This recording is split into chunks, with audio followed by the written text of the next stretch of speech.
السلام عليكم ورحمة الله وبركاته. أهلا بكم معايا فيديو جديد من فيديو النهاردة إن شاء الله هشرح فيه معاكم طريقة عمل مربع الشمس أو مربع النار.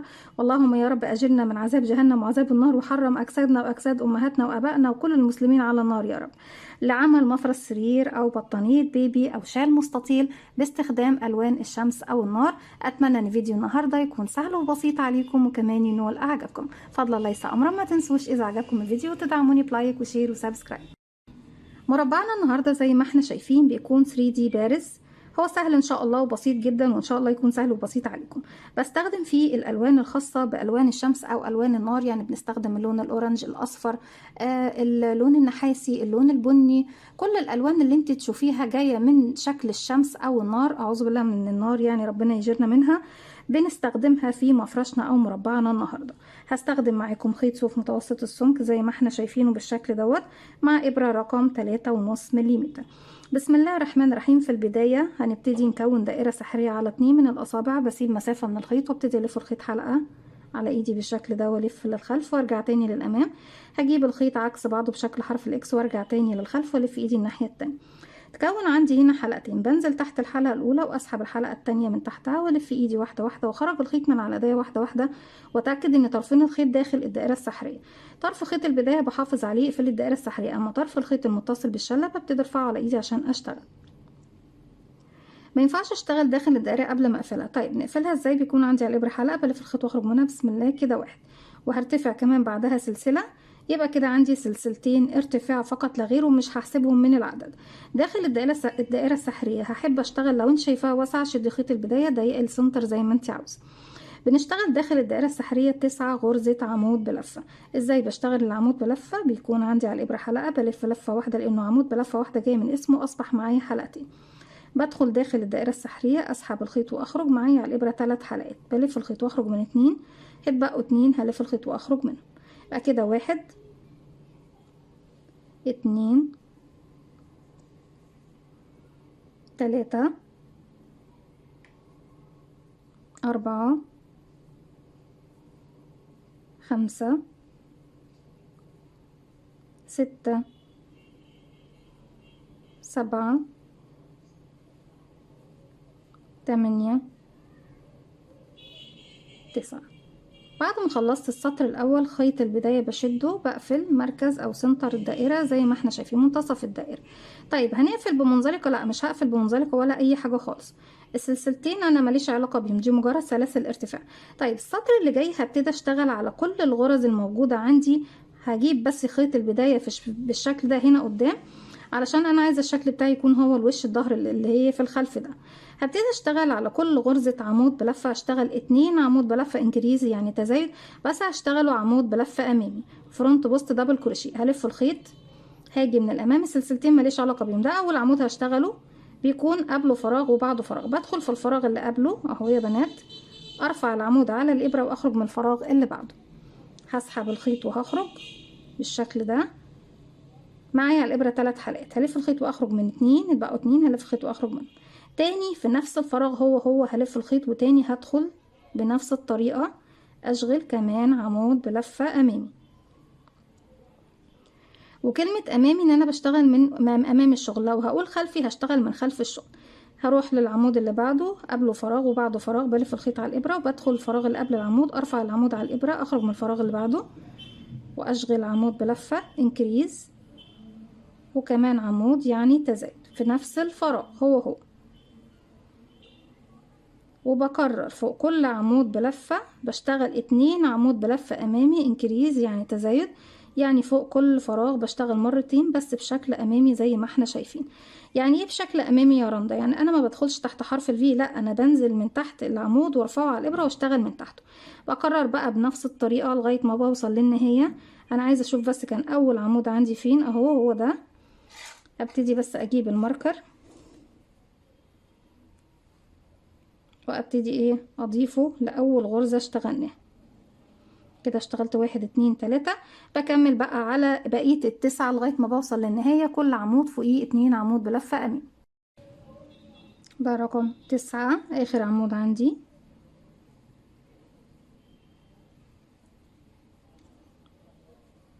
كده بكون اشتغلت تزايد على السطر التاني كله.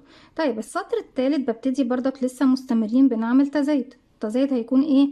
اني بشتغل عمود امامي واتنين عمود امامي على العمود اللي بعده.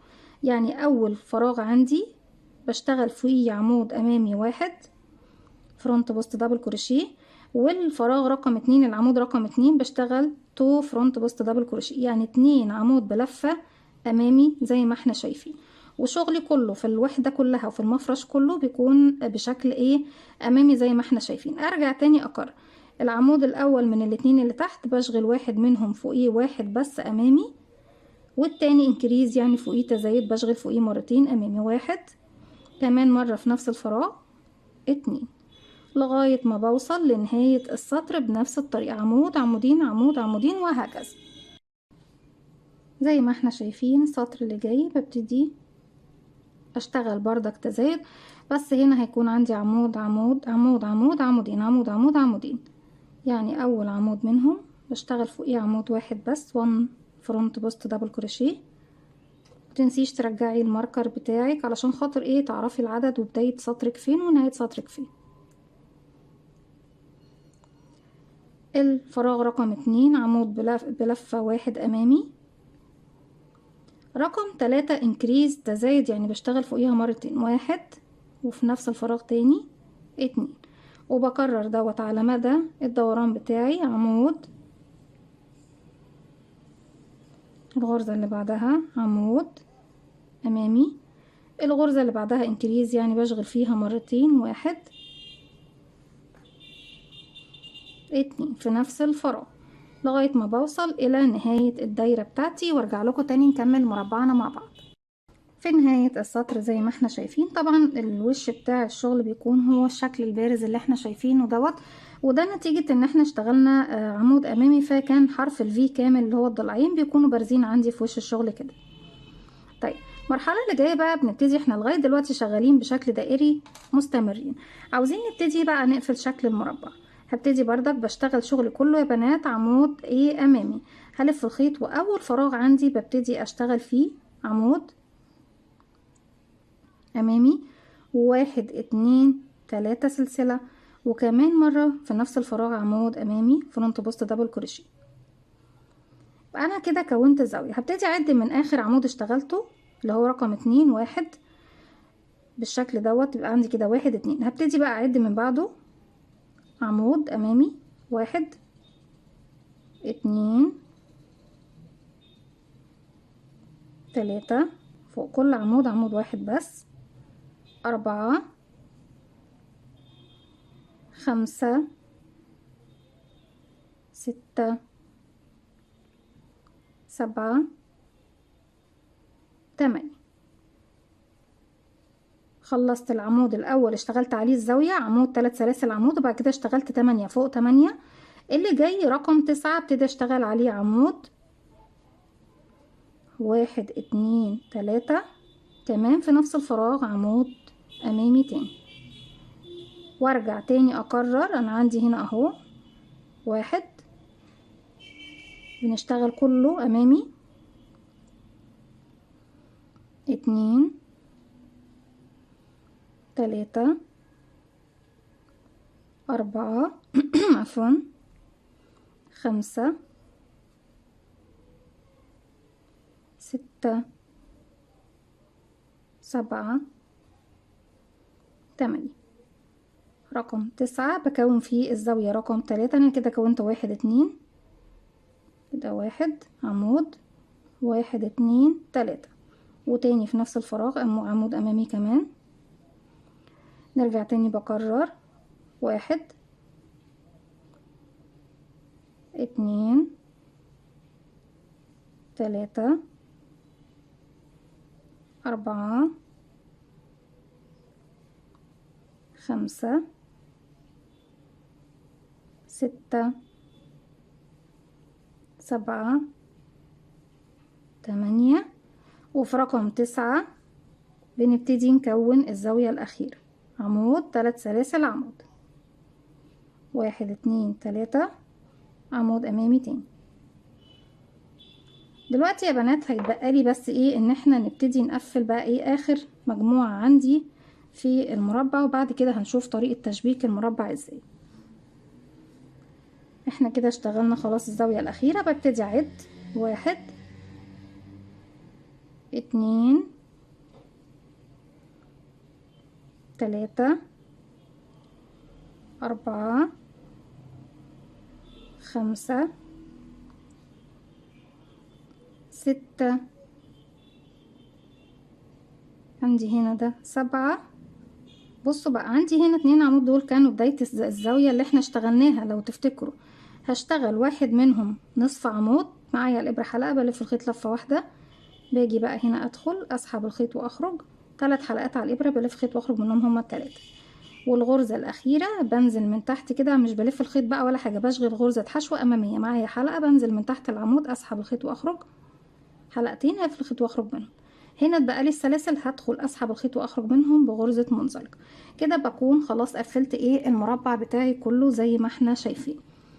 سلسلة وأشد الخيط بالشكل ده، بيكون خلاص اتقفل معايا المربع، وزي ما احنا شفنا كله قطعة واحدة، يعني مبقصش الخيط ولا حاجة. بعد كده ببتدي اشبك كل الوحدات بتاعتي مع بعض.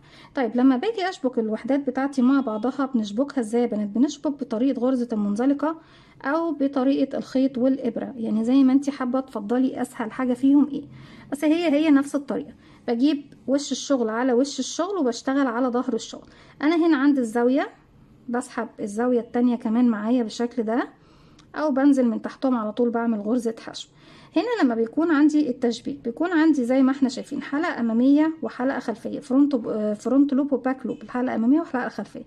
بدخل في المربع اللي قصادي في الحلقة الامامية اللي هي قصاد وش على طول، وبشوف بقى الحلقة اللي في المربع التاني فين اهي، بسيب الامامية بروح للخلفية الباك لوب، اسحب الخيط واخرج من تحت الحلقتين ومن تحت الحلقة اللي على الابرة.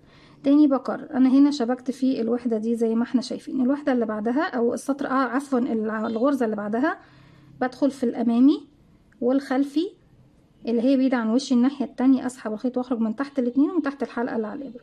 حلقة امامية فرونت لوب مع حلقة خلفية باك لوب، اسحب الخيط واخرج من الاتنين ومن الحلقة اللي على الابرة.